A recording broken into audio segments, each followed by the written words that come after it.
Hey guys, you can already probably tell that by the name of this video. I'm going to be showing you my snake, but before I go into that, I'm going to start doing Halloween Hornets updates every Wednesdays, because I've been kind of busy, and Wednesday's kind of my free day. So, oh my gosh, okay. Usually around, like, between 4 and 5 updates. Okay, that's how you can see that this is my red tailbow. You can see her, she doesn't want to. There, you can see her head and everything. She's really pretty. She's big. Right now, she's only about 3.5 feet long.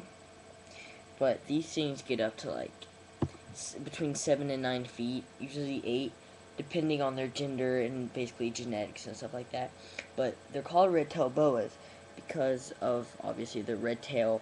But this one, he has a lot of not chemical, but genetics in his body, to where his parents were albino, and so he's a more of an albino color, but he's kind of growing out of that. As you can see it's getting browner and then lighter up here.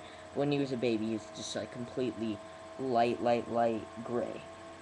And they're usually a lot darker, and the tails are usually a lot redder than this, and they get solid at the bottom. But this guy's about 3.5 feet, and as I said, they get between 8 and 9 feet. I don't know what I'm gonna do with him. I'm gonna keep him, but I gotta get a bigger cage, obviously. But these things are usually very docile. They're I wouldn't recommend them for first snakes.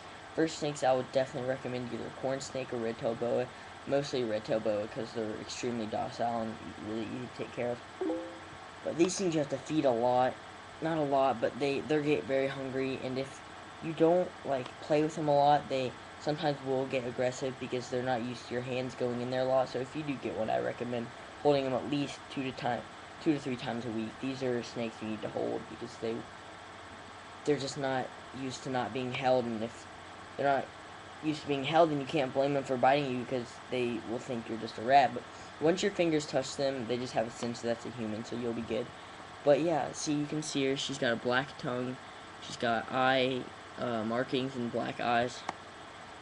And her mouth always looks like she's smiling. I like that. And I don't know. I haven't sexed her, and I don't really feel like it because there's no need to. I don't need to know her gender, but her name is Jewel. And yeah, I was really bored, so I wanted to make a red-tailed boa video. But they're very docile. I'd recognize this to an intermediate snake holder, maybe like your second time. Red-tailed boa is probably your best bet for your first time. They're just the easiest. But these guys, they're not tree climbers. They like the ground, so don't be like putting like trees into their. See, as you can tell, she's very docile, right in my face.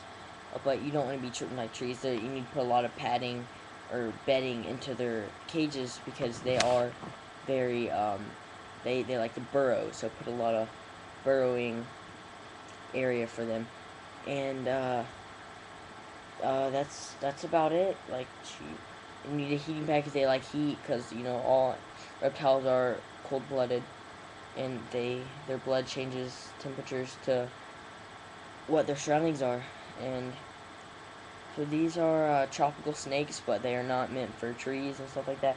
As you can see, her tail is obviously very strong though, because yeah, they got white underbelly, and if you get one, they'll probably be a lot more browner than this, but you can see her red tail and stuff like that. So yeah, that's my snake, and I'm about to post a video of my king snake, so check that out too. Thanks guys, and I'll see you guys later.